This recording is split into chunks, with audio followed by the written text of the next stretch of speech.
తల్లిదండ్రులకు దుఃఖమే. పిల్లలు కనిపించకపోతే తల్లిదండ్రులకు దుఃఖం ఉండదు. అంచేత దారిద్ర దుఃఖ దహనాయ నమశివాయ.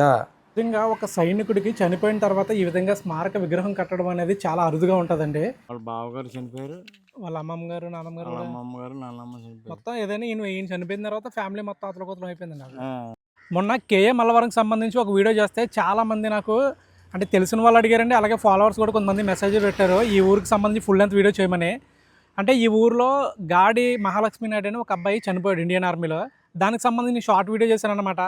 ఇప్పుడు ఒకసారి డీటెయిల్గా వీడియోస్ అంతే డీటెయిల్గా ఫుల్ వీడియో అయితే చేస్తాను. ఒకసారి ఊరిలో ఆయనకు ఉన్నటువంటి స్మారక విగ్రహం దగ్గరికి వెళ్దాం, అలాగే ఈ ఊరిలో ఉన్నటువంటి కొంతమందిని కూడా అడుగుతాం. ఊరు ఎంట్రన్స్ ఇది. ఊరు మొత్తం చాలా బాగుంటుంది, పొలాల మధ్యలో ఊరు ఉందా అన్నట్లుగా ఉంటుంది. అటు ఇటు పొలాలు ఉంటాయి, మధ్యలో ఊరు ఉంటుంది. ఈ ఊర్లో నాయుడు అని ఒక అబ్బాయి ఆర్మీ జాబ్ చేసేవాడు కదా, అబ్బాయి చనిపోయాడు. ఈ ఊరేనా అబ్బాయిది? ఎవరు అబ్బాయి ఏంటి ఏమన్నా చెప్తారనే డీటెయిల్స్, అంటే ఎక్కడ ఇల్లు ఏంటి అబ్బాయి డీటెయిల్స్ ఏంటని వాళ్ళ నాన్న ఏమనొద్దు. వాళ్ళ నాన్న లేడు, వాళ్ళ అమ్మే ఉంది, వాళ్ళ అమ్మాయిని ఎక్కడ లేదు. రాజమండ్రిలో ఉంటున్నారు వాళ్ళ తమ్ముడు ఇద్దరు అని. ఆ పిల్ల మరి వాళ్ళ అక్క కూడా రాజమండ్రిలోనే ఉంటుంది. ఎక్కడ వద్దు. గాడిజేమిలు వారి ఇల్లు అమ్మేసిన ఇల్లు ఎక్కడ అని అడిగంతే.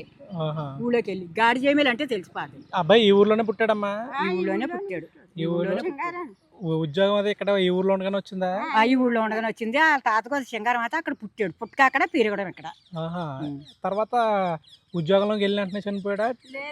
కొన్ని రోజుల తర్వాత చాలా ఉన్నాడు బాబు. చాలా ఆ రోజు చచ్చిపోయినప్పుడు చాలా మంది వచ్చారంట కదా మీ ఊరు?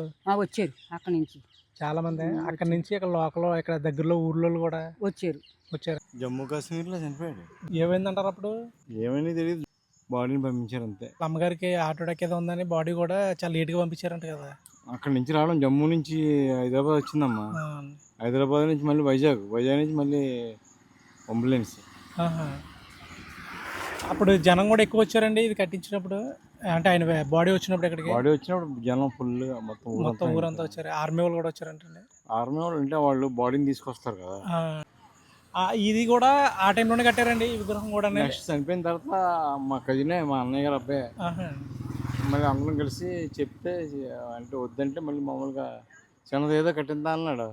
తర్వాత ఊరంతా ఏకమయ్యి మామూలుగా ఆడుకోవడానికి కుర్రోడు ఆడుకోవడానికి కూడా ఉండాలంటే మొత్తం కట్టించాడు. అంటే ఇది డిఫెన్స్ వాళ్ళు కట్టించింది కదండి, మీరు ఫాదర్ కట్టించారు. ఇదే ఆయనది స్మారక విగ్రహం అండి. ఒకసారి విగ్రహం అంటే లోపలికి వెళ్దాం చూద్దాం. ఇది అప్పట్లో ఈయన ఆడుకోవడానికి అంటే పిల్లలు కూడా ఆడుకోవడానికి అన్నట్లుగా ఒక పార్క్ టైప్లో ఉంటుందని ఈ ఊరల్లే కట్టించారని అయితే ఈయన చెప్తున్నారు. మనకి ఎంతవరకు నిజమన్నా తెలియదు కానీ ప్రజెంట్ అయితే ఇది నార్మల్గా కొంచెం పాడైపోయి ఉందండి. ముందు ఒకసారి ఆయన విగ్రహం చూద్దాం. ఒకసారి ఇది 2008లో కట్టించారు ఈ విగ్రహాన్ని. రావట్లేదు, వచ్చి లోనికి వచ్చి. ఇది 2008లో కట్టించారండి. ఈయన పేరు గాడి మహాలక్ష్మి నాయుడు.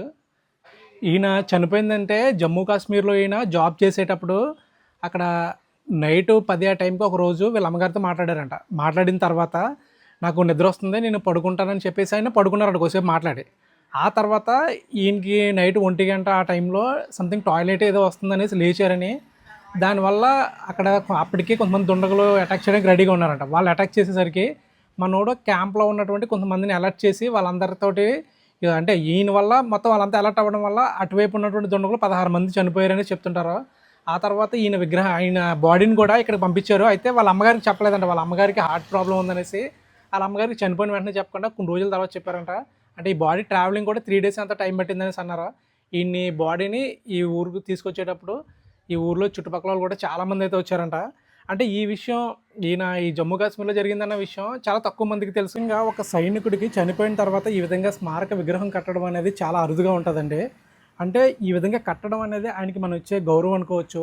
మీరు చూస్తున్నారు కదా ఈయన డ్యూటీలో ఏ విధంగా అయితే ఉన్నారో అదే విధంగా ఈ విగ్రహాన్ని అయితే తయారు చేశారండి. ప్రాణత్యాగం దేశం కోసం చేశారని 10 మందికి తెలుస్తుందండి ఈ విధంగా మనకి స్మారక విగ్రహాలు పెట్టడం వల్ల. నిజంగా ఈ విగ్రహం పెట్టారు కాబట్టి ఈరోజు నేను ఇక్కడికి వచ్చి ఈ వీడియో అయితే చేయగలిగానండి. అయితే 2008లో కట్టారండి. మీరు చూడొచ్చు మొత్తం చిదిలివైపోయి ఆల్రెడీ. ఇంకా ఆ టైంలో పార్క్లా కట్టారు, కూర్చోవడానికి కూడా మనకి బల్లలు కూడా పెట్టారు. మొత్తం 4 బల్లలు అయితే ఉన్నాయి. అప్పట్లోనే వేసింది అనుకుంటే ఈ చెట్టు అయితే నేరేడు చెట్టు. ఈ చెట్టు ఒకటే ఉంది, ఈ 2 చెట్లు ఉన్నాయి. ఈ 2 చెట్ల వల్ల ఇక్కడ చాలా నీడైతే ఉంది. కాకపోతే ప్లేస్ డెవలప్ చేస్తే బాగుంటుంది. విలేజెస్కి ఇక్కడ ఉండే లోకల్లో ఉండే పిల్లలకి అయితే ఆడుకోవడం కదండి. దీన్ని అలా వదిలేసినట్టున్నారు. దానివల్ల చాలా వరకు బీటలు వచ్చేసాయి. లోపల కూడా మనకి గోడలు చూసుకుంటే పడిపోయే స్టేజ్లో అయితే ఉన్నాయి. ఈయన కోసం చాలామంది ఈ ఊర్లో ఉన్న వాళ్ళని అడిగాను, కానీ వీళ్ళు ఎవరో మనకి సరిగ్గా చెప్పట్లేదండి. అంటే కారణం ఏంటంటే వీళ్ళు కొంతమంది మీడియా అంటే భయపడతారో ఏదో అవుతుంది దేనికో అనుకుని. తర్వాత ఇంకొంతమంది ఏంటంటే నిజంగానే వాళ్ళకి అవగాహన లేదు అక్కడ ఏం జరిగింది ఏంటి అనేది. చాలా సంవత్సరాలు అయిపోతుంది కదా. కాకపోతే కొంతమందికి తెలుసు. నేను అలాగే నాకు తెలిసినటువంటి ఒకరికి ఫోన్ చేసి అడిగితే ఈయనకి సంబంధించిన డీటెయిల్స్ అయితే చెప్పారు. ఆయన ఊర్లో లేరు, దానివల్ల ఆయన వీడియో అయితే తీసుకోలేదు. ఈ విధంగా ఈయన జమ్మూ కాశ్మీర్లో అయితే చనిపోయారు. మీకు ఆల్రెడీ నేను వీడియోలో చెప్పాను కదా.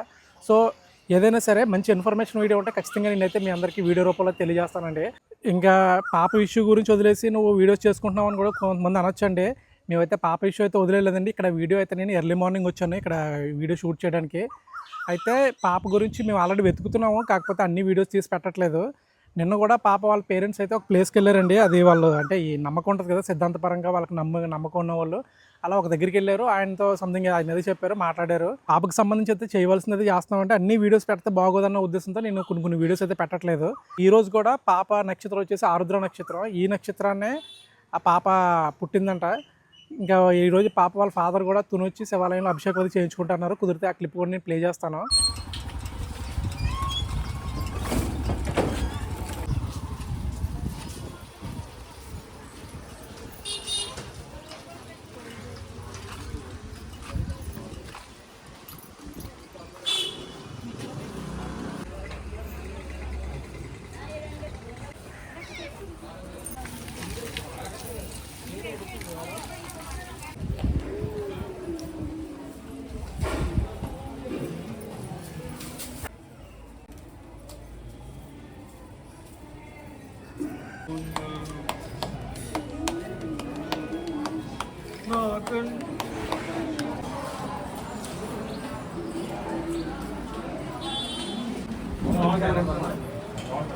శ్రీరామదేవత్యాః కుమార్యాః ఆయుష్యాభివృద్ధ్యర్థం ప్రతిబంధక వ్యవహార నివృత్తి ద్వారా శీఘ్రమేవ ఖండాయురారోగ్య సిద్ధ్యర్థం.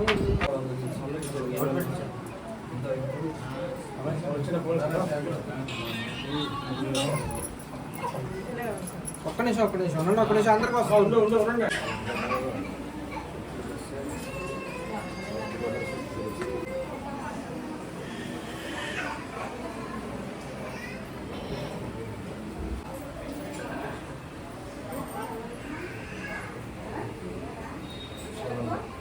నిజజ్యేష్ఠ మాసంలో ఒక 80 సంవత్సరాల క్రితం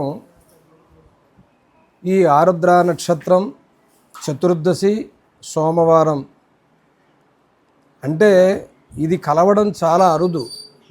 నక్షత్రం వస్తే వారం రాదు, వారం వస్తే తిథి రాదు. ఈ మూడు కలిపిందే మహాప్రదోషము అంటారు దీన్ని. ఇది ఆ టైము అంటే ఉదయం నుంచి ప్రదోషకాలం వరకు కూడా ఎవరి శక్తానుసారము ఆ పరమేశ్వరుని ధ్యానించిన, అభిషేకించిన, నమస్కరించిన విశేషమైన ఫలం. అంటే దారిద్ర దుఃఖ దహనాయ నమశివాయ. ఈ దారిద్రము దుఃఖము కూడా నాశనం అయిపోతుంది. ఈ యొక్క మహాప్రదోషంలో నందికి ఈశ్వరుడికి ఏకకాలంలో శివాభిషేకం, నందికి అభిషేకం. అలాంటి ఆరుద్ర రావడం చాలా అరుదు కాబట్టి, అలాగే జ్ఞానేశ్వరి ఆ శిశువు ఇంచుమించుగా చాలా కాలం నుంచి ఒక మాసం నుంచి అందరూ కూడా గవర్నమెంట్ కూడా చాలా సహకారంగా అన్ని రకాలు అన్ని ఫౌండేషన్స్ అన్ని ట్రస్టులు వాళ్ళు కూడా విశేషంగా పాప అమ్మాయి గురించి వెతుకుతున్నారు. కానీ ఒక్కటి ఇవాళ ఆరుద్ర నక్షత్రం ఇలా ఈ పర్వం వచ్చింది కాబట్టి అందులో ఆ ప్రదోషంలో ఆ శివాభిషేకం దారిద్ర దుఃఖం ఏమిటి తల్లిదండ్రులకు దుఃఖమే. పిల్లలు కనిపించకపోతే తల్లిదండ్రులకు దుఃఖం ఉండదు. అంచేత దారిద్ర దుఃఖ దహనాయ నమశివాయ. అంచేత ఈ దారిద్ర దుఃఖ దహనాన్ని పోయి ఆ శిశువుని క్షేమంగా ఆ తల్లిదండ్రులకి చేర్చాలని కూడా ఉదయం ఇప్పుడు ఒకసారి వాళ్ళ చేత దర్శనం చేయించడం జరిగింది. తప్పకుండా పార్వతీ పరమేశ్వర అనుగ్రహంతో ఆ యొక్క మంచి మనుషుల యొక్క దీవెనలతో గురు కటాక్షంతో శీఘ్రంగా అతి త్వరలో రోజుల్లో ఆ పిల్ల చేరుతుంది. ఇది సత్యం సత్యం సత్యం. తథాస్తు శుభం.